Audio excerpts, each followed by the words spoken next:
भगवान श्री सत्य साई बाबा ने सन 1984 के अगस्त और सितंबर महीनों के दौरान श्रीमद् भगवद गीता पर 34 महत्वपूर्ण प्रवचन प्रदान किए।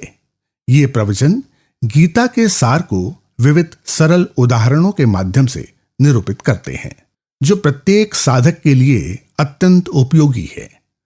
अब आप भगवान बाबा द्वारा दिनांक 3 अगस्त 1984 को दिया गया प्रवचन सुनेंगे। भूमिका। श्रीमद् भगवद गीता की प्रवचन श्रृंखला के इस द्वितीय प्रवचन में भगवान बाबा गीता के एक श्लोक अहम त्वा सर्व पापेभ्यो मोक्षयिष्यामि मा शुचः का विस्तार से विश्लेषण करते हैं। श्री कृष्ण के वचनों को उद्धृत करते हुए स्वामी कहते हैं कि जो व्यक्ति भगवान की शरण में आकर उनके प्रति पूर्ण आस्था रखता है, ऐसे व्यक्ति के समस्त पापों का परिहार हो जाता है।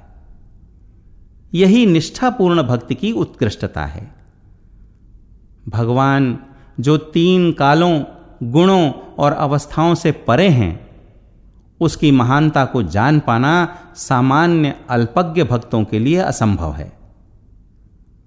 परंतु जो भक्त अपने समस्त कर्मों को भगवान के कर्म मानकर कर्तव्य पालन करता है, उसके लिए भगवान सुलभ प्राप्य हैं। इस द्वितीय प्रवचन में स्वामी इन्हीं तथ्यों का विश्लेषण अत्यंत सरल उदाहरणों के माध्यम से करते हुए युवाओं में गीता के प्रति श्रद्धा की भावना जागृत करते हैं। अहम त्वा सर्व पापेभ्यो మోక్షయిష్యామి మా శుచః। ఏ మానవుడు నన్ను శరణాగతి నుండి నన్ను ఆశ్రయించి ఉండును, అట్టివాని సకల పాపములను పారద్రోలి బ్రహ్మప్రాప్తిని అందించును అని గీతాచార్యుడు చెప్పినటువంటి వాక్యం. ముక్తులైన వారు ఈ స్తుతి పదమును హృదయం నందుంచుకొని తమ యొక్క భక్తి ప్రపత్తులను అభివృద్ధిగా ఉంచుకుంటూ తగిన ప్రయత్నం చేయాలి। अहम त्वा सर्व पापेभ्यो मोक्षयिष्यामि मा शुचः।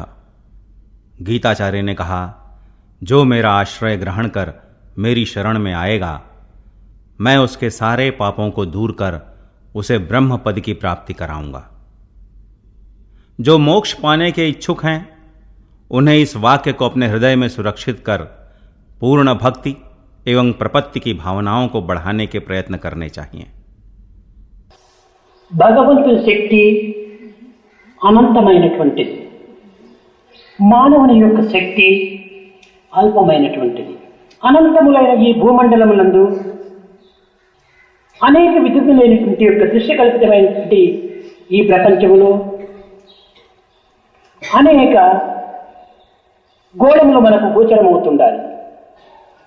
దీనిని భూతాకాశం అని కూడా చెప్పబడుతూ వచ్చింది। ఈ స్థూల జగత్తునందు సమస్త మండలము కూడా చేరి ఉండటం చేత ఇది బ్రహ్మాండమని కూడా పిలువబడుతూ వచ్చింది। ఈ భూతాకాశం అనేటువంటిది భగవంతుని యొక్క శక్తిలో ఒక అంశము మాత్రమే। ఈ మండలములంతా కూడాను భగవంతుని యొక్క పాదము చే ఆవరింపబడినటువంటిది కనుక భగవంతుని యొక్క ఘనత్వమును, భగవంతుని యొక్క విశ్వస్వరూపమును గుర్తించటము అసాధ్యము। भगवान की शक्ति अनंत है, मानव की शक्ति अल्प है। इस दृश्य कल्पित भूमंडल से देखने पर इस अनंत आकाश में अनेक ग्रह दिख पड़ रहे हैं। इसे ही भूताकाश कहते हैं। इस स्थूल जगत में सभी मंडलों के होने के कारण इसे ब्रह्मांड कहा गया है। यह भूताकाश ईश्वर की शक्ति में एक अंश मात्र है। यह समस्त भूमंडल भगवान के एक चरण से ढक दिया गया।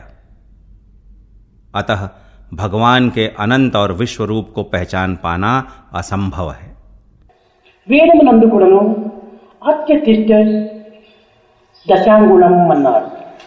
అనగా భగవంతుడు బ్రహ్మాండమంతా నిండినప్పటికీ ఇంకా 10 ఇంచులు అధికంగానే ఉంటున్నాడు బ్రహ్మాండమునకు అని దీని యొక్క అర్థం. ఇది కేవలము భగవంతుని యొక్క ఘనస్వరూపాన్ని చాటే నిమిత్తమై ఈ విధంగా భక్తులు ప్రబోధించి ఉండవచ్చునే కానీ భగవంతుడు లేని స్థానం అనేటువంటిది ఎక్కడ కూడాను లేదు. సర్వత పాణిపాదం తత్సర్వతోచి శిరోముఖం సర్వత స్థుతి మల్లోకి సర్వమావృత్తిస్తుంది. ఎక్కడ చూసినప్పటికీ అండపిండ బ్రహ్మాండముల నుండి కూడాను తన యొక్క అణుస్వరూపుడై ఘనస్వరూపుడై ప్రకాశిస్తున్నాడనేటువంటి యొక్క తత్వాన్ని భక్తి యోగము ప్రబోధిస్తూ వచ్చింది. वेदों में अत्यतिष्ठत दशांगुलम कहा गया है. इसका अर्थ ईश्वर समस्त ब्रह्मांड में व्याप्त होकर उससे 10 अंगुल अधिक व्याप्त है. ईश्वर के अनंत स्वरूप का वर्णन करने के लिए भक्तों ने ऐसा वर्णन किया होगा, परंतु यथार्थ में कहीं ऐसी जगह ही नहीं है जहां ईश्वर न हो. भक्ति योग यह उपदेश देता है कि ईश्वर इस समस्त अंड पिंड ब्रह्मांड में अणुस्वरूप और घन स्वरूप में व्याप्त है. కనుక మొట్టమొదట ఈ విశ్వం యొక్క తత్వాన్ని మనం గుర్తించడానికి ప్రయత్నించాలి. లక్షల మైళ్ళు దూరం నందున్నటువంటి చంద్రమండలం కానీ, కోట్ల మైళ్ళు దూరం నందున్నటువంటి సూర్యమండలం కానీ, కోటాను కోట్ల దూరం నందున్నటువంటి యొక్క నక్షత్ర మండలం కానీ, ఈ సమస్త మండలము కూడాను చేరినటువంటి యొక్క మండలమును దీనిని భూమండలము అన్నారు. దీనిని భూతాకాశం అని కూడా పిలుస్తూ వచ్చారు. ఇది స్థూల స్వరూపములకు సంబంధించినటువంటిది. ఇంత పెద్ద భూతాకాశము అగమ్యగోచరమైనటువంటిది, అప్రమాణమైనటువంటిది, అపురూపమైనటువంటి యొక్క భూమండలము చిత్తాకాశములో ఎక్కడో ఒక భాగంగా చిన్నదిగా కనిపిస్తూ వస్తున్నారు. ఈ చిత్తాకాశమే సూక్ష్మమైనటువంటి మనో ఆకాశం. సూక్ష్మమైనటువంటిది ఈ ఆకాశములో ఈ భూతాకాశము ఎక్కడో అణుమాత్రంగా ఉండినట్టుగా కనిపిస్తుంది. अतः सबसे पहले विश्व के तत्व को समझने का प्रयत्न करना चाहिए. लाखों मील की दूरी पर स्थित चंद्रमंडल, करोड़ों मील की दूरी पर स्थित सूर्यमंडल, असंख्य करोड़ों मील की दूरी पर स्थित तारामंडल, सभी मंडलों से युक्त इस मंडल को ही भूमंडल कहा गया. इसे ही भूताकाश कहा गया है. यह स्थूल स्वरूप है. इतना बड़ा भूताकाश अनंत अगोचर और माप से परे है. अत्यंत अद्भुत यह भूमंडल चित्ताकाश का एक छोटा सा अंश है. यह चित्ताकाश ही अत्यंत सूक्ष्म मनोआकाश है. यह अत्यंत सूक्ष्म है. इसमें भूताकाश एक अणु के बराबर है. ఈ యొక్క మహా స్వరూపాన్ని ధరించినటువంటి ఈ యొక్క చిత్తాకాశము చిదాకాశమునందు అణుమాత్రంగా రూపొందుతూ ఉంటున్నాడు. ఈ చిదాకాశమే కారణ స్వరూపమైనటువంటిది. భూతాకాశం, చిత్తాకాశం, చిదాకాశం మూడింటి యొక్క స్వరూప స్వభావాన్ని వర్ణాతీతమైనటువంటి కనుకని వేదం కూడాను యదో వాచ నివర్తంతే అప్రాప్య మనసా సహా, మనస్సుతో వర్ణించడానికి కానీ వాక్కుతో నిన్ను స్మరించడానికి కానీ సాధ్యం కాదు. ఇలాంటి యొక్క భగవతత్వాన్ని నీవు ఏ రీతిగా గుర్తించగలవు అని ప్రశ్నిస్తూ వచ్చింది. భూతాకాశం స్థూలం, చిత్తాకాశం సూక్ష్మం, చిదాకాశం కారణం. ఈ మూడు ఆకాశములకు ఆవరణ ఉన్నటువంటి యొక్క భగవతత్వమునే గుర్తించడానికి ప్రయత్నించాలి. దీనిని మహాకారణ స్వరూపము అన్నారు. महास्वरूप को धारण किया हुआ यह चित्ताकाश चिदाकाश में एक अणु के समान है. यह चिदाकाश ही कारण स्वरूप है. अतः भूताकाश, चित्ताकाश और चिदाकाश इन तीनों के स्वरूप और स्वभाव वर्णन के परे हैं. इसीलिए वेद ने कहा यतो वाचो निवर्तन्ते अप्राप्य मनसा सह. अतः मन से और वाणी से इसका वर्णन करना असंभव है. ऐसे ईश्वरीय तत्व को तुम कैसे पहचान सकोगे? भूताकाश स्थूल है, चित्ताकाश सूक्ष्म है, चिदाकाश कारण है। इन तीनों से परे स्थित ईश्वरीय तत्व को जानने का प्रयत्न करना चाहिए। इसे ही महाकारण स्वरूप कहा गया है। ఇట్టి అగమ్యం అగాధమైనటువంటి ఒక స్వరూప స్వభావాన్ని సామాన్యమైనటువంటి మానవులు గుర్తించడం అసాధ్యం. ఇంత త్రిలోకములకు అధిపతి అయినటువంటి భగవంతుణ్ణి, త్రికోణములకు అధిపతి అయినటువంటి భగవంతుణ్ణి, త్రికాలములకు అధిపతి అయినటువంటి భగవంతుణ్ణి అల్పజ్ఞమైనటువంటి యొక్క మానవత్వం గుర్తించడము ఇది అసాధ్యము. కనుకనే దీనికి సులభమైనటువంటి ఉపాయము భక్తి యోగములో ప్రబోధిస్తూ వచ్చింది. మద్భక్త కృతం, ఇది మొట్టమొదటి. మత్పరం, మద్భక్తం, మద్భక్త పరం, మత్కర్మ పరం అనగా ఏంటి? అన్ని కర్మలు కూడాను నాకు సంబంధించినటువంటివిగా నీవు ఆచరించు. ఏ కర్మలు చేసినప్పటికీ ఈ భూతాకాశములో అన్ని నాకు సంబంధించినటువంటివి. నాకంటే అన్యమైనటువంటి కర్మలు ఈ జగత్తులో కానరావు.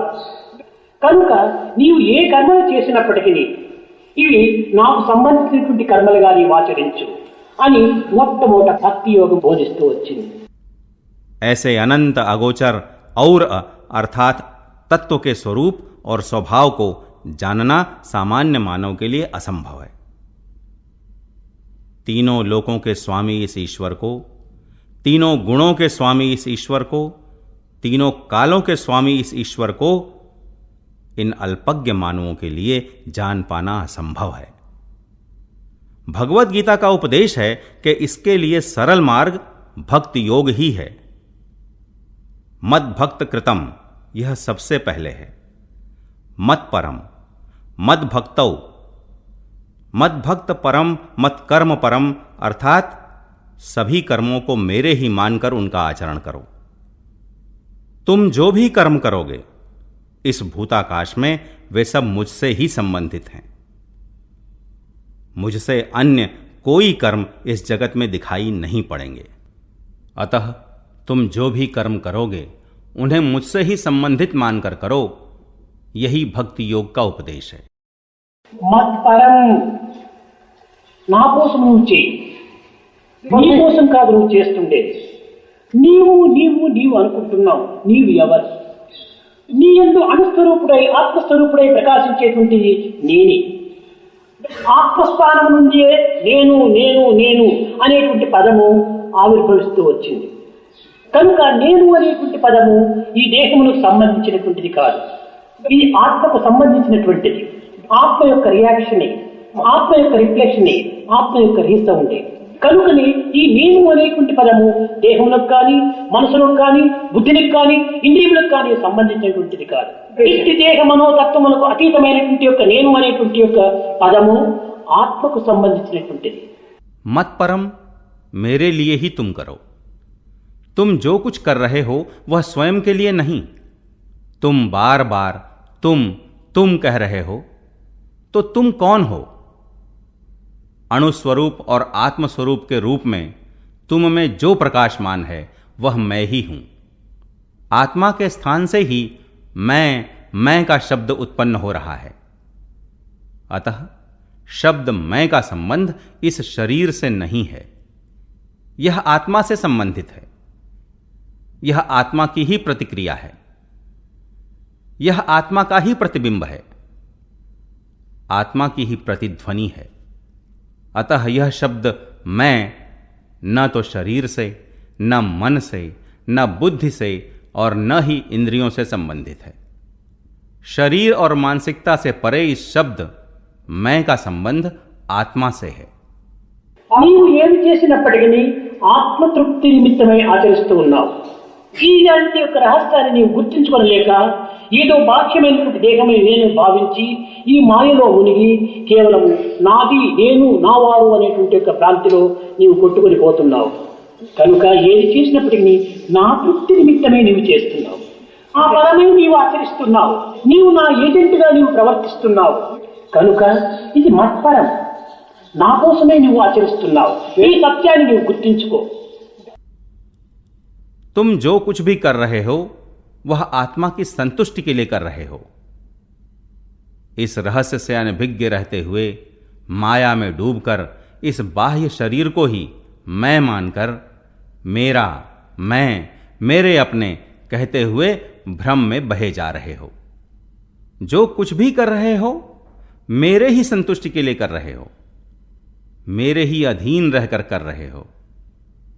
तुम मेरे एजेंट के रूप में काम कर रहे हो। मत परम, मेरे लिए ही तुम आचरण कर रहे हो। इस सत्य को तुम याद रखो। మద్భక్త, ఈ భక్తుడు అనేటువంటి దానిలో ఉన్నటువంటి రహస్యాన్ని మనం ప్రధానంగా గుర్తించాలి. భక్తి అనేటువంటిది ప్రేమతత్వమునకు ప్రతిబింబం. ఈ ప్రేమతత్వం అనేటువంటిది కేవలము ఆత్మస్థాయి నుండి ఆవిర్భవించేటువంటిది. ఆత్మకు ప్రతిఫలమే, ప్రతి పేరే ఈ యొక్క ప్రేమ. అంతేకాని ప్రేమ అనేటువంటిది ఈ లౌకిక సంబంధమైనటువంటి దీనికి ఏమాత్రం కూడా సమన్వయం చేసినటువంటిది కాదు. కనుక ఈ ప్రేమతత్వం అనేటువంటి దానిని భక్తిపూర్వకంగా మనం భావిస్తూ వచ్చాం. ఏది చేసినప్పటికీ హృదయం నుండి రావాలి ఈ యొక్క ప్రేమతత్వం. मद्भक्तः शब्द भक्त में निहित रहस्य को विशेषतः जानना चाहिए। भक्ति प्रेम तत्व का प्रतिबिंब है। यह प्रेम तत्व आत्मा से उत्पन्न होता है। आत्मा के नाम और प्रतिफलन ही यह प्रेम है। प्रेम कदापि लौकिक नहीं है। अतः इस प्रेम तत्व को ही भक्ति के रूप में भावना कहते हैं। जो कुछ भी करते हैं वह प्रेम तत्व हृदय से निःसृत होना चाहिए। ఇలాంటి పరిస్థితి యందు మనము ఏమి చేసినా, ఏమి తలచినా, ఏమి చెప్పినా అన్ని కూడా భగవత్పరమైనటువంటివిగా మనం భావించుకుంటూ రావాలి. దీనిని సర్వకర్మ భగవత్ప్రీత్యార్థం అన్నారు. సుప్తావస్థ యందు నేను ఈ దేహ నిమిత్తమై ఆచరిస్తున్నానని నీవు భ్రమించవచ్చు. కానీ నిద్రావస్థ యందు ఎవరి నిమిత్తమై నీవు నిద్రపోతున్నావు? కేవలం నీ నిద్రావస్థ చేత దేహము కొంతవరకును విశ్రాంతిని పొందవచ్చు, మనస్సు శాంతిని అందుకోవచ్చు. ఈ శాంతి విశ్రాంతులు ఎవరి నిమిత్తం? కనుక ఇక్కడ ప్రేమ, ఆత్మ అనేటువంటి నేను అనేటువంటి తత్వ నిమిత్తమై నీవు ఇన్ని కర్మలు ఆచరిస్తున్నావు. కనుక మనము భోజనము కానీ, నిద్ర కానీ, ఆనందము కానీ, భోగభాగ్యములు కానీ అన్ని కూడాను ఆత్మ నిమిత్తమై మనం ఆచరిస్తున్నాము. तब जो कुछ किया जाए, विचारा जाए, कहा जाए, सब ईश्वर के अधीन ही होंगे।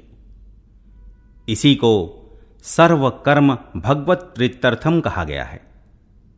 जागने की स्थिति में तुम भ्रमित हो सकते हो कि तुम देह के लिए कर रहे हो, परंतु निद्रा की स्थिति में तुम किसके लिए सो रहे हो? नींद के कारण तुम्हारा देह कुछ आराम पा सकता है, मन शांति प्राप्त कर सकता है। ये शांति और आराम किसके लिए हैं? यहां प्रेम और आत्मा के रूप में विद्यमान मैं के लिए इतने कर्म कर रहे हो। अतः भोजन, नींद, आनंद, सुख भोग इत्यादि हम आत्मा के लिए कर रहे हैं। దీనిని మైత్రేయికి బోధించే సమయం లోపల తన భర్త అనేక విధములుగా దీని యొక్క సన్నిహిత సంబంధ బాంధవ్యాన్ని నిరూపిస్తూ వచ్చాడు. ఎవరి నిమిత్తమై నీవు ప్రేమిస్తున్నావు? నన్ను. భార్య నిమిత్తమై భర్త భార్యను ప్రేమించటం లేదు. భర్త నిమిత్తమై భార్యను భర్త ప్రేమిస్తున్నాడు. తల్లి కుమారుణ్ణి ప్రేమిస్తుండాలని మనం భావిస్తున్నాము. కాదు కాదు, తల్లి నిమిత్తమై తల్లి కుమారుణ్ణి ప్రేమిస్తుండాలి. గురువు శిష్యుణ్ణి ప్రేమిస్తున్నాడు అన్నారు. శిష్యుడి నిమిత్తమై గురువు ప్రేమించడం లేదు, గురువు నిమిత్తమై గురువు శిష్యుణ్ణి ప్రేమిస్తున్నాడు. కానీ ఈ సాధన వర్గంలో కూడినటువంటి యొక్క మానవుల యొక్క తత్వము ఈ రీతిగా ఉంటుంటారు. భక్తులు భగవంతుని ప్రేమిస్తున్నారు, కేవలం భగవంతుని నిమిత్తం కాదు, భక్తుల నిమిత్తమై భక్తులు భగవంతుని ప్రేమిస్తున్నారు. అయితే ఇక్కడ చిన్న రహస్యాన్ని మనం గుర్తించాలి. భగవంతుడు భక్తులను ప్రేమిస్తున్నాడు, కానీ ఈ విషయంలో విరుద్ధంగా ఉంటుండాలి. భగవంతుడు భగవంతుని నిమిత్తమై భక్తులను ప్రేమించడం లేదు, భక్తుల నిమిత్తమై భగవంతుడు ప్రేమిస్తున్నాడు. కారణం ఏమనగా తనకు అవ్యక్తుడు, అతనికి ఏమీ తన అనేటువంటి యొక్క పర అనేటువంటి భేదం లేవు. ఎక్కడ వ్యక్తిత్వం అనేటువంటిది, స్వార్థం అనేటువంటిది, ఒక తేలాడుతుంటారో ఆ స్థాయి ఎందు మాత్రమే ఇది స్వార్థం అనేటువంటిది, నేను నువ్వు అనేటువంటి భావములు ఇక్కడ గోచరిస్తూ వస్తుంటాయి. భగవంతుని యందు తన పర అనేటువంటి భేదములు ఏమాత్రము లేదు. इसी तथ्य को पति अपनी पत्नी मैत्रेयी को अनेक प्रकार से समझा रहा है. तुम किसके लिए मुझसे प्रेम कर रही हो?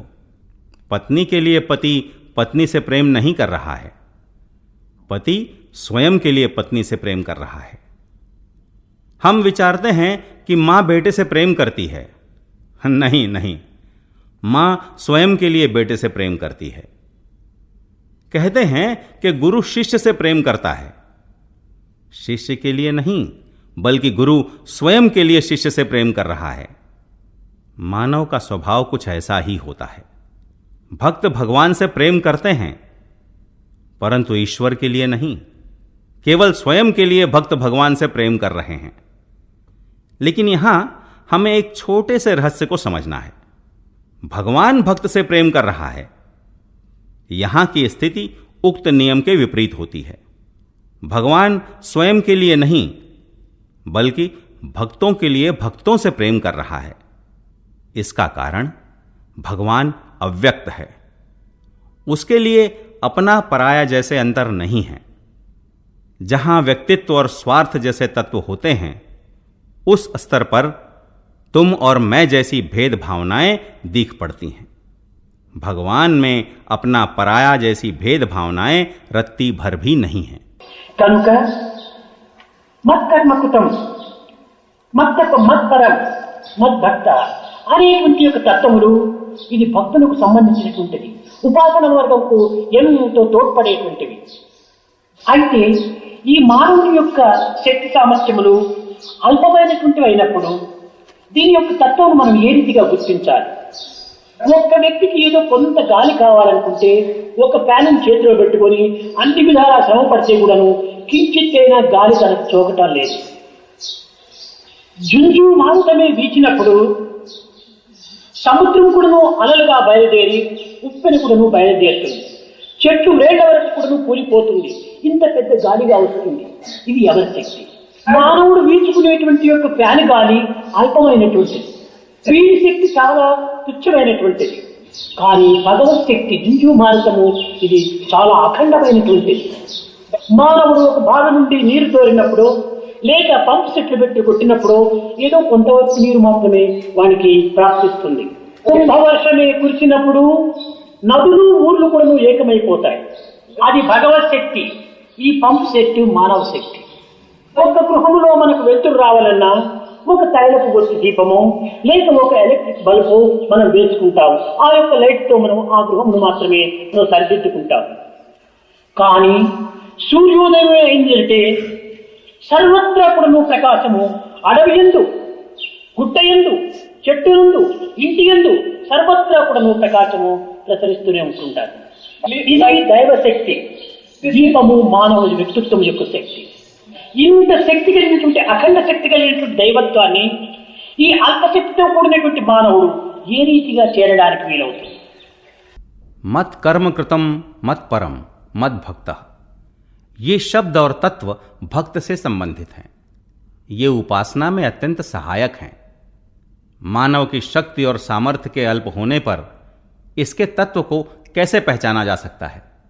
हवा की अपेक्षा में एक व्यक्ति के हाथ में पंखा धरने मात्र से जरा सी भी हवा नहीं आ रही है. बवंडर के उठने पर समुद्र में ऊंची लहरें उठती हैं, बाढ़ सी आ जाती है, पेड़ जड़ से उखड़ जाते हैं, तेज हवा चलती है. यह किसकी शक्ति है? मानव के पंखा झलने पर जो हवा आती है वह अत्यंत अल्प है. इसकी शक्ति अत्यंत तुच्छ है. परंतु ईश्वर की शक्ति बवंडर के रूप में अत्यंत शक्तिशाली होकर बहती है. जब मानव कुएं से पानी निकालता है अथवा कोई पंप सेट लगाकर पानी खींचता है तो उसे थोड़ी सी मात्रा में पानी प्राप्त होता है. परंतु जब मूसलाधार वर्षा होती है तब नदियां और गांव सब एक हो जाते हैं. यह ईश्वरीय शक्ति है और ये पंप सेट मानव की शक्ति. घर में उजाला चाहने पर हम एक दिया जलाते हैं या बिजली का बल्ब जलाते हैं और उसी के प्रकाश में घर के काम निपटाते हैं। परंतु जब सूर्योदय होता है तब सर्वत्र प्रकाश फैल जाता है। जंगल में, चट्टानों पर, पेड़ों पर, घर में सर्वत्र प्रकाश फैलता है। यह दैवी शक्ति है और छोटा सा दिया मानव की शक्ति। ऐसी अनंत शक्ति संपन्न दिव्यता तक अल्प शक्ति युक्त मानव कैसे पहुंच सकता है? దీనికి శరణాగతి అన్నారు. అహం త్వాం సర్వ పాపేభ్యో మోక్షయిష్యామి మా చుచ. అహం త్వాం, నేను నీ యొక్క దుఃఖములను, నీ యొక్క పాపములను పరిహారం చేసి నా స్థానమైనటువంటి యొక్క బ్రహ్మపదమును నీకు అందిస్తానన్నాడు. దీనికి చక్కని ఉదాహరణ సర్వ దృష్టి కల్పితమైనటువంటి ఈ జగత్తంతా కూడాను భూతాకాశం. ఈ భూతాకాశం మనస్సు లోపల కేవలం సూక్ష్మాకాశంగా కూడాను చిత్తాకాశంగా రూపొందింది. ఇది సూక్ష్మ రూపం ధరించినటువంటి యొక్క చిత్తాకాశంలో చిదాకాశమైనటువంటి కారణతత్వం రూపొందుతూ వచ్చింది. ఈ కారణతత్వంలో అణుస్వరూపుడై ఆత్మస్వరూపుడైపోయి అణురణీయాన్ మహతో మహీయాన్ అనేటువంటి తత్వంతో ఈ కారణ స్వరూపంలో లీనమై ఉంటున్నాడు దైవత్వం. ఇట్టి అఖండ విశ్వస్వరూపుడైనటువంటి భగవంతుణ్ణి భక్తుడు తన హృదయాకాశములో బంధించి ఉంటున్నాడు. इसी के लिए शरणागति कहा गया है। अहम त्वा सर्व पापेभ्यो मोक्षयिष्यामि मा शुचः। भगवान ने कहा, मैं तुम्हारे सभी दुखों और पापों को दूर कर मेरा स्थान जो ब्रह्म पद है उसे तुम्हें दूंगा। इसके लिए एक अत्यंत सुंदर उदाहरण, यह समस्त दृश्य कल्पित जगत भूताकाश है। यही भूताकाश मन में सूक्ष्माकाश है जिसे चित्ताकाश कहा गया है। यही जब और भी सूक्ष्म रूप धारण करता है तो वही चिदाकाश के नाम से कारण तत्व होता है। इसी कारण तत्व में अणुस्वरूप आत्मस्वरूप होकर अणोरणीयान महतो महीयान के रूप में विलीन होकर ईश्वर विद्यमान है। ऐसे अनंत स्वरूप ईश्वर को भक्त ने अपने हृदयाकाश में कैद कर रखा। దీనిని ఒకనొక సమయం లోపల నారదుడు నారాయణను సందర్శించడానికి వెళ్ళాడు. అప్పుడు నారాయణుడు, నారద, నా యొక్క భూతాకాశం యొక్క రహస్యాన్ని నీవు గుర్తించావా అని ప్రశ్నించాడు.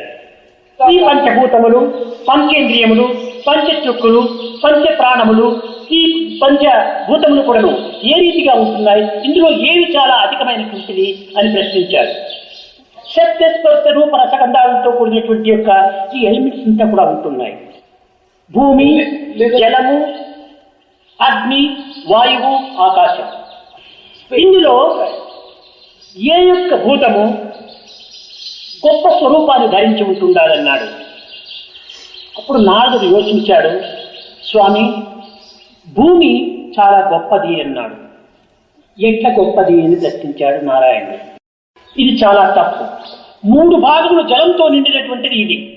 3 భాగములు జలంతో నిండినటువంటి భూమి అనేక విధములుగా ఒక భాగమే కనిపిస్తూ ఉంటుండాలి. ఇంత పెద్ద భూమిని నీరు మృంగి ఉంటుండాలి. కనుక మృంగబడినటువంటిది గొప్పనా, మృంగినటువంటిది గొప్పనా అన్నాడు. జలం గొప్పది స్వామి, మింగింది కనుక ఇది చాలా గొప్పది అన్నాడు. అయితే నారద, ఇంత గొప్పదైనటువంటి ఈ జలము అగస్త్యుడు ఒక్క తూరి ఆపోహం తీసుకున్నాడే, కాబట్టి అగస్త్యుడి గొప్పవాడా, జలం గొప్పదా అని. అవునవును, అగస్త్యుడే గొప్పవాడు స్వామి అన్నాడు. ఇంత గొప్ప అగస్త్యుడైనటువంటి వాడు ఆకాశంలో ఒక నక్షత్ర స్వరూపుడై ఉంటున్నాడు కనుక ఆకాశం గొప్పదా, అగస్త్యుడు గొప్పవాడా అన్నాడు. ఆకాశం గొప్పది. ఆకాశం గగనము శూన్యం, అనంతమైన ఆకాశం, ఇది చాలా గొప్ప స్వామి అన్నాడు నారదుడు. భూమి ఆకాశము రెండూ చేరినటువంటి దాన్ని భగవంతుడు ఒక్క పాదం క్రింద తీసుకున్నాడు. కాబట్టి భగవంతుని పాదమే గొప్పగా ఉన్నప్పుడు భగవంతుని ఎంత గొప్పవాడో యోచించుకోమన్నాడు. అతని పాదమే అంత గొప్పదిగా ఉండేటప్పుడు అతని ఆకారం ఇంకెంత గొప్పది. ఇంత గొప్ప భగవంతుణ్ణి భక్తుడు హృదయమంత్రంలో బంధించినాడు. కాబట్టి భగవంతుడు గొప్పవాడా, భక్తుడు గొప్పవాడా. एक बार नारद नारायण के दर्शन करने गए। तब नारायण ने नारद से पूछा, नारद, क्या तुमने मेरे भूताकाश के रहस्य को पहचाना? नारायण ने यह भी पूछा कि ये पंचभूत, पंचेंद्रिय, पंच प्राण सब कैसे हैं? इनमें से कौन से सर्वाधिक महत्वपूर्ण हैं? ये तत्व शब्द, स्पर्श, रूप, रस, गंध आदि से युक्त हैं।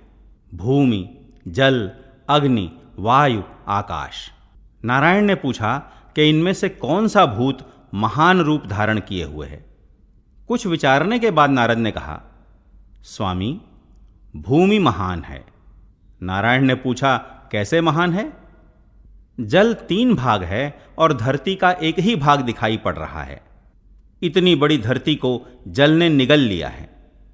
नारायण ने पूछा, निगलने वाला महान है या जो निगला गया है वह महान है? नारद ने कहा, स्वामी, जल महान है क्योंकि उसने धरती को निगल लिया है। नारायण ने पूछा, नारद, इतनी महान जल राशि को अगस्त्य ने एक घूंट में निगल लिया, फिर जल महान है या अगस्त्य महान? नारद ने कहा, हाँ, अगस्त्य ही महान है। नारायण ने कहा, इतना महान अगस्त्य एक तारे के रूप में आकाश में है, फिर आकाश महान है या अगस्त्य महान है? नारद ने कहा, अनंत आकाश ही महान है। नारायण ने कहा, धरती और आकाश को भगवान ने एक पैर के तले रख दिया। जब भगवान का पैर ही इतना महान है तो फिर विचारो कि वह भगवान और कितना महान होगा, उस भगवान का स्वरूप और कितना महान होगा। इतने महान भगवान को भक्त ने अपने हृदय में कैद कर लिया है, फिर भगवान महान है या भक्त? కనుక భగవంతుని బంధించేటువంటి ప్రేమ పాశము ఒక భక్తుని యందు మాత్రమే ఉంటుండాలి. బంధింపబడినప్పుడు ఎలాంటి శక్తి అయినప్పుడు ఏమాత్రం కూడా స్వాతంత్రాన్ని అందుకోలేదు. అందులో భగవంతుని ప్రేమ పాశము చేత బంధింపబడతాడు. కనుకని భగవంతుని యొక్క ప్రేమతత్వము అన్నింటికంటే గొప్పది అని ఈ యొక్క భక్తి మార్గం నందు చక్కగా వర్ణిస్తూ వచ్చింది. పెద్ద అనంతమైనటువంటి సముద్రంలో అనుమాత్రమైనటువంటి చుక్క, నీటి చుక్క మనం హస్తంలో ఉంచుకున్నప్పుడు ఈ నీటి చుక్క అల్పంగా గోచరిస్తుంది. కానీ ఈ అల్పత్వంతో కూడినటువంటి నీటి బిందువు సముద్రంతో ఏకం చేసి అనంత స్వరూపాన్ని ధరిస్తుంది. కనుక మానవత్వం యొక్క అల్పత్వాన్ని అధికత్వమైనటువంటి దైవత్వంతో చేర్చినప్పుడు ఇది కూడా బ్రహ్మవిత్ బ్రహ్మైవ భవతి, ఇది ఏకత్వంగా పొందిపోతుంది. కాబట్టి ఏకత్వాన్ని చేర్చేటువంటి యొక్క మహత్తరమైనటువంటి యొక్క మార్గమే భక్తి మార్గం. भगवान को बंदी बना सकने का प्रेम पाश भक्त में ही है। बंदी बनाए जाने पर शक्ति चाहे जैसी भी क्यों न हो, अपनी स्वतंत्रता खो देती है। ईश्वर भी प्रेम पाश से बंदी हो जाता है। अतः यह भक्ति मार्ग उपदेश देता है कि भगवान का प्रेम तत्व सबसे महान है। अनंत समुद्र से अणु के बराबर एक बूंद को जब हम अपनी हथेली पर रखते हैं तब वह हमें अत्यंत अल्प सा प्रतीत होता है, परंतु जब इस अल्प से प्रतीत होने वाली बूंद को समुद्र में मिला दिया जाता है तो वही अनंत रूप धारण करती है। मानव के अल्प तत्व को अनल्प ईश्वरीय तत्व से जोड़ने पर वही ब्रह्मवित् ब्रह्मैव भवति में रूपायित होता है। एकता तक पहुंचाने का एकमात्र मार्ग भक्ति मार्ग है।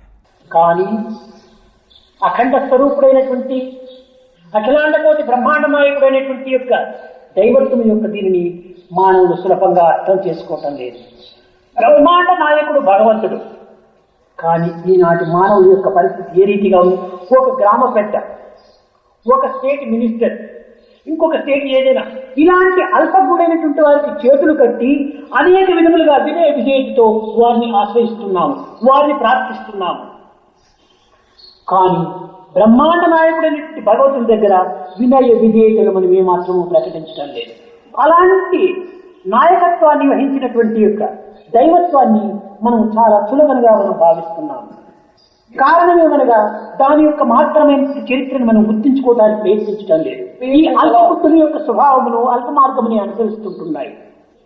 అందులో సర్వస్వము కూడా ఇమిడి ఉంటుందనేటువంటి సత్యాన్ని గుర్తిస్తే ఈ అల్ప మార్గం మనం ఏమాత్రం కూడా అనుసరించము.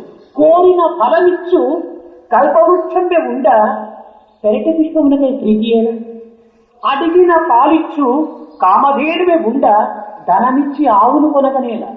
నిజంగా అది కామధేను అనేటువంటి యొక్క దీన్ని నీవు గుర్తించి ఉంటే ఈ చిల్లర ఆవును నీవు ఏమాత్రము కొని నీవు తల్లిలో కట్టుకోలేవు. ఈ అల్పత్వమైనటువంటి భావములకు అల్పస్వరూపములే అభిరుచిగా ఉంటుంటాయి. గంటకు తగిన బంతలు అంటారు. अनंत स्वरूप एवं ब्रह्मांड नायक जो ईश्वर है, उसके दैवत्व को मानव समझ नहीं पा रहा है. भगवान ब्रह्मांड नायक हैं, लेकिन आज के मानव की स्थिति कैसी है? एक गांव का मुखिया, एक मंत्री, एक अधिकारी जैसे अल्प व्यक्तियों के सामने हाथ जोड़कर उनका आश्रय ग्रहण कर रहा है, उनसे विनम्र होकर प्रार्थना कर रहा है.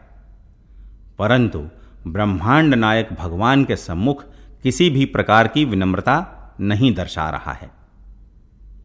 ईश्वर के प्रति अति निम्न दृष्टि रख रहा है. ईश्वर की अनिर्वचनीय शक्ति को समझने के प्रयत्न नहीं करना ही इसका मुख्य कारण है. अल्प बुद्धि वालों का स्वभाव अल्प मार्ग का ही अनुसरण करता है. जब वे इस सत्य को जान पाएंगे कि सर्वस्व ईश्वर में ही समाया हुआ है, तब वे इस अल्प मार्ग का अनुसरण नहीं करेंगे. इच्छित फल देने वाले कल्प वृक्ष के होते पिछवाड़े के फूल के लिए क्यों तरसे? मांगते ही दूध देने वाली कामधेनु के होते फिर पैसे देकर गाय खरीदे ही क्यों? जब तुम्हें यथार्थ में ज्ञात होगा कि वह कामधेनु ही है, तब तुम इन साधारण सी गायों को खरीदकर पिछवाड़े में नहीं बांधोगे. भावनाएं अल्प होंगी तो अल्प स्वरूपों में ही रुचि होगी. इसीलिए जैसे को तैसा कहा गया है. కనుక మీ కెపాసిటీకి తగినటువంటి, మీ శక్తికి తగినటువంటి దానిని మీరు ఆకర్షిస్తూ ఉంటున్నారు. మీ శక్తి కూడాను అల్పమైనటువంటి శక్తి కాదు. అహం దేహాస్మి, అహం దేహాస్మి అనేటువంటి భావంలో నీవు అల్పత్వుడుగా దిగిపోతున్నావు. ఈ అహం దేహాస్మి నుండి కూడాను అహం జీవాస్మి అనేటువంటి యొక్క విశిష్టత్వానికి పోవాలి. అహం జీవాస్మి అనేటువంటి విశిష్టత్వం నుంచి అహం బ్రహ్మాస్మి అనేటువంటి అద్వైతంలో ప్రవేశించాలి. అహం దేహాస్మి, ఇది ద్వైతం. ఈ ద్వైతం అనేటువంటిది దుఃఖములకు పుట్టినిల్లు. సర్వం పరవశం, సర్వం పరవశం దుఃఖం, సర్వం ఆత్మమయం సుఖం. కనుకని మనం ఆత్మస్థాయిలో మన యొక్క దృష్టిని అభివృద్ధి పరచుకోవాలి, కానీ కేవలం దేహ స్థాయిలో మనము ఈ యొక్క చిన్న అల్ప దృష్టిని మనము అభివృద్ధి పరచుకోవాలి. तुम अपनी कैपेसिटी के मुताबिक अपनी शक्ति के लायक के प्रति आकृष्ट रहते हो. तुम्हारी शक्ति भी अल्प शक्ति नहीं है. अहम देहास्मि की भावना के कारण अल्पता में डूबते जा रहे हो. इस अहम देहास्मि की स्थिति से अहम जीवास्मि के विशिष्टाद्वैत में पहुंचना चाहिए.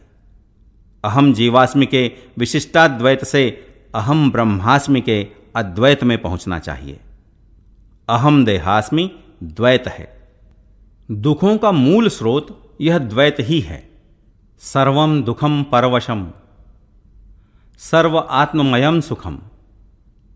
आत्मा के स्तर पर हमें अपनी दृष्टि को विकसित करना चाहिए, न कि देह के स्तर पर अल्प बुद्धि को बढ़ाना चाहिए. కనుకనే దీనిని ఉపాసన అని పిలుస్తూ వచ్చారు. బాలరాజు చెప్పాడు, సమీపంగా కూర్చోవటము అని. ఉపాసన కింద సమీపంలో కూర్చోమని. కేవలము దగ్గర కూర్చున్నంత మాత్రం ఉపవాసం కాదు. కమలము పైన కప్పలు కూర్చుంటాయి, కానీ అది ఉపవాసానికి అర్థమా?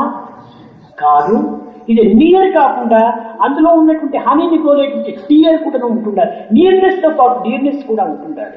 సమీపంలో ఉంటున్నంత మాత్రమున అతను ప్రేమకు పాత్రుడని మనం భావించరాదు. మన ఇంటికి ప్రక్కలో ఇంటి వారే ఉంటుంటారు. వారు ప్రక్కలో ఉండినప్పటికీ వారు ఏ గట్టి పెట్టినా, ఏ కష్టంలో, ఏ దుఃఖంలో, ఏ విచారంలో ఉన్నప్పుడు మనం ఏమాత్రం కూడా దానికి చింతించడు. నా కుమారుడు, నా బ్రదరు, నా భర్త అనేటువంటి ఒక భావం ఉండినటువంటి వాడు అమెరికాలో ఉండినప్పటికీ వాళ్ళకు ఒక జాబ్ ఏదైనా రాకపోతే విచారిస్తాం. వాడు దూరంలో ఉంటున్నాడు, కానీ దేహము దూరంలో ఉంటున్నాడు, కానీ ప్రేమ సమీపంలో ఉంటున్నాడు. ఇక్కడ దేహము సమీపంలో ఉంటున్నది, ప్రేమ చాలా దూరంలో ఉంటున్నది పక్కింటి వారిపై. సమీపముతో పాటు ప్రేమ కూడాను దగ్గరలో ఉంటుంటే ఇంకా దీని యొక్క ప్రభావము అధికమవుతుంది. इसी को उपासना कहा गया है. बालराजू ने कहा कि समीप में बैठना ही उपवास है. समीप में बैठना मात्र उपवास नहीं है. कमल पर मेंढक बैठते हैं, क्या वह उपवास है? इसके समीप होने मात्र से कोई लाभ नहीं. इसमें निहित मधु को चाहने की प्रीति भी होनी चाहिए. समीपता के साथ प्रीति भी होनी चाहिए। समीप में रहने मात्र से यह नहीं समझना चाहिए कि वे ईश्वर के प्रेम पात्र हैं। हमारे पड़ोस में ही कई रहते हैं, फिर भी वे जिस स्थिति में भी हों, उन्हें अनेक प्रकार के कष्ट और दुख के सताने पर भी हम उनकी चिंता नहीं करते हैं। मेरा बेटा, मेरा भाई, मेरा पति जैसी भावनाएं तुम में होने पर यदि उनसे सप्ताह में एक पत्र भी न मिले तो बहुत चिंतित होते हैं। वे बहुत दूर हैं।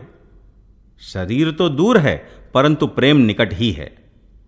यहां पड़ोसियों के संदर्भ में देह बहुत निकट है, परंतु प्रेम बहुत दूर है। वही समीपता के साथ प्रेम भी निकट में हो तो उसका प्रभाव और अधिक होगा। మన ఇంటిలోనే ఎలుకలు చీమలు అన్ని తిరుగాడుతుంటాయి, అవి మనకు మిత్రులు అవుతాయా? కాదు కాదు. కనుకని మనము దగ్గరతో పాటు సమీపంతో పాటు ప్రేమతత్వాన్ని కూడా చేర్చుకోవాలి. కనుక ఉపాసన అనగా సమీపంలో కూర్చోవటము, చీమ వేసుకోవటం. ఈ సమీపంలో కూర్చోవటం వల్ల మనకు లభించేటువంటి ఫలితం ఏమిటి? దీపములకు సమీపంలో కూర్చుంటే దాని వెలుతురు మనకు చక్కగా గోచరిస్తుంది. ఆ వెలుతురు ద్వారా మనం అనేక పనులు చేసుకోవడానికి అవకాశం ఉంటుంటాయి. ఎయిర్ కండిషన్ కు సమీపంలో మనం కూర్చుంటే ఏమైపోతుంది? మనల్ని బాధించేటువంటి యొక్క ఈ వేడి అనేటువంటిది దూరం అయిపోతుంది. ఈ ఎయిర్ కండిషన్ హవా అనేటువంటిది మనకు హాయినిస్తుంది. ఒకదానిని పంపిస్తుంది, రెండవ దాన్ని అందిస్తుంది. మనం హీటర్ కు దగ్గర కూర్చుంటే మనల్ని బాధించేటువంటి చలిని దూరం పంపిస్తుంది, దానికి తేలిస్తే హాయిని మనకు అందిస్తుంది. అదే విధంగానే భగవంతునికి సమీపంలో ఉంటుంటే మన దుర్గుణాలను దూరం చేస్తుంది, భగవంతుని గుణాలను అందిస్తుంది. తన యొక్క ప్రభావముని, తన యొక్క ప్రకాశముని, తన యొక్క ప్రేమతత్వముని అందించడానికి అవకాశం ఉంటుంటాయి. ఉపవాసము, ఉపాసన. ఉపవాసం అంటే సమీపంలో నివాసం. हमारे घर में ही चूहे और चींटी घूमते रहते हैं, इतने मात्र से क्या वे हमारे मित्र हो जाएंगे? नहीं नहीं, हमें समीपता के साथ प्रेम को भी जोड़ना चाहिए। उपासना का अर्थ सीट लगाकर समीप में बैठना है। समीप में बैठने से लाभ ही क्या है? दिए के पास बैठने से हमें प्रकाश अच्छी तरह से दिख पड़ता है और उस प्रकाश में हम अपने काम निपटा सकते हैं। एयर कंडीशनर के पास बैठने पर क्या होता है? वह अपने लायक सुख हमें पहुंचाता है। इसी प्रकार हम भगवान के समीप में रहते हैं तो वह हमारे बुरे गुणों को दूर करता है, साथ ही ईश्वरीय गुण हमें प्राप्त होते हैं। ईश्वर के पास अपना प्रभाव, अपना प्रकाश, अपना प्रेम तत्व हमें देने का अवसर भी होगा। उपवास, उपासना। उपवास का अर्थ समीप में रहना है। ఇలాంటి పవిత్రమైనటువంటి పదములకు భక్తి యోగంలో ఈనాడు మనం విరుద్ధంగా ప్రవర్తిస్తున్నాము. ఉపాసన అనుకుంటే ఈనాడు ఒక డజన్ దోశల కంటే పిండి కలిపి పెట్టుకోవటము, లేక ఉప్పిండి తెచ్చి పెట్టుకోవటము, ఒక డజన్ ఒక బనానాస్ తెచ్చి పెట్టుకోవటము, 2 సేర్లు పాలు తీసుకోవటము, ఇవన్నీ ఉపవాసాలకు లక్షణంగా మనం తీసుకుంటున్నాము. ఈనాడు ఏకాదశి ఉపవాసం అంటే ముందు క్యాంటీన్ నుంచి ఉప్మా పంపించమంటారు, లేక ఇంకేమంటే హల్వా పంపించమంటారు. ఎందుకంటే నేను అన్నం తినను, అన్నం తినకపోయినంత మాత్రం ఉపవాసం అవుతుందా? ఈ పవిత్రమైన ఉపవాసం అనేటువంటి పదమును ఇంత చిల్లరిగా ఉపయోగపెట్టుకుంటున్నాం. ఆ విధంగా శరీరాన్ని కృషింపజేసుకోవటం ఉపాసన కాదు. దేహో దేవాలయతో జీవో దేవ సనాతన. ఈ దేహం అనేటువంటిది సనాతనుడైనటువంటి దేవునికి ఆలయం వంటిది. ఈ దేహాన్ని ఏమాత్రం కూడా అలక్ష్యంగా మనం క్షీణింప చేసుకోకూడదు. ఈ దేహమును కాపాడుకునే నిమిత్తమై దేహిని లక్ష్యంలో పెట్టుకోవాలి.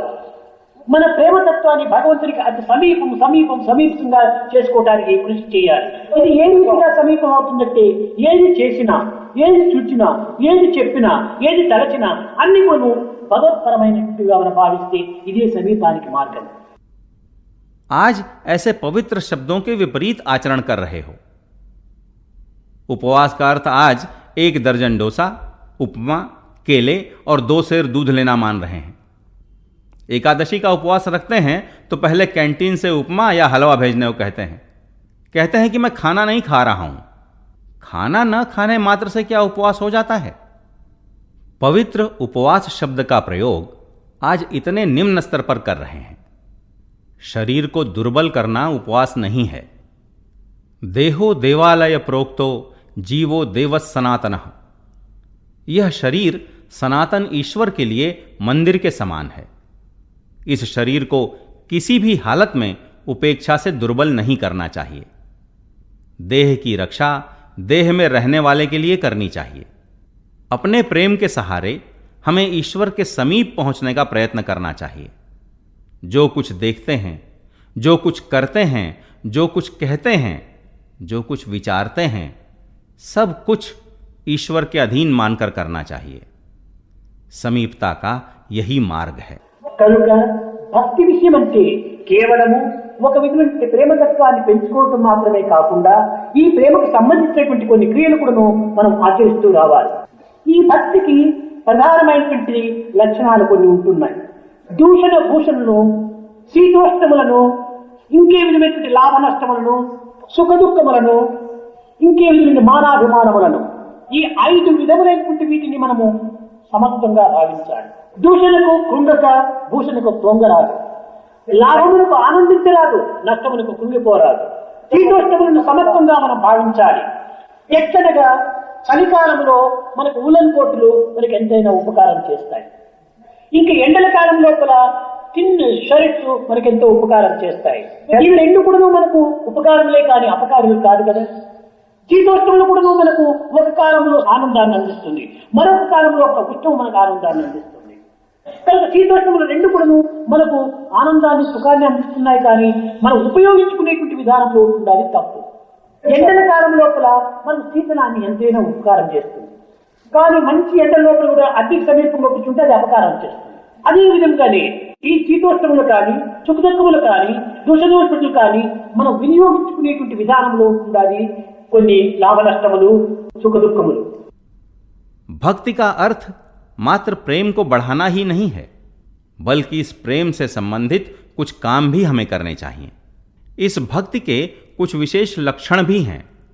प्रशंसा और आलोचना, ठंड और गर्मी, सुख और दुख, लाभ और हानि तथा मान अपमान जैसे इन 5 विषयों के प्रति हमें समता का भाव रखना चाहिए। आलोचना से न निराश होना चाहिए और न ही प्रशंसा से फूला समाना चाहिए। लाभ से न आनंदित होना चाहिए, न ही हानि से दुखी ही होना चाहिए। ठंड और गर्मी को हमें एक सा मानना चाहिए। जैसे कि ठंडे मौसम में ऊनी कोट हमारा उपकार करते हैं, इसी तरह गर्मी के मौसम में महीन कमीज हमारा उपकार करते हैं।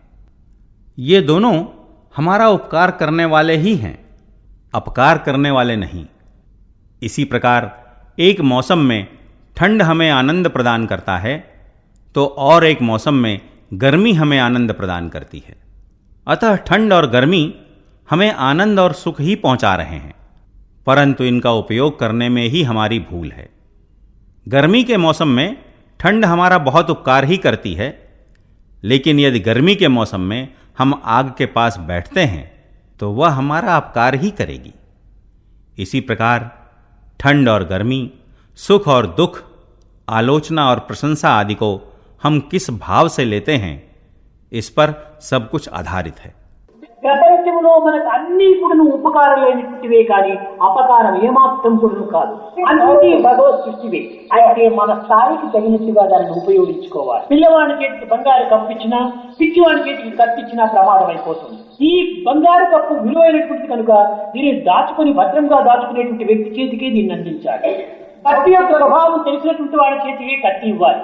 అదేవిధంగానే భక్తి యొక్క ప్రభావం గుర్తించుకున్నటువంటి వాడే దీన్ని సక్రమంగా వినియోగించుకుంటాడు. ప్రేమ ఎవరిని బాధించరాదు, ప్రేమ ఎవరిని హింసించరాదు, ప్రేమ ఎవరిని ద్వేషించరాదు.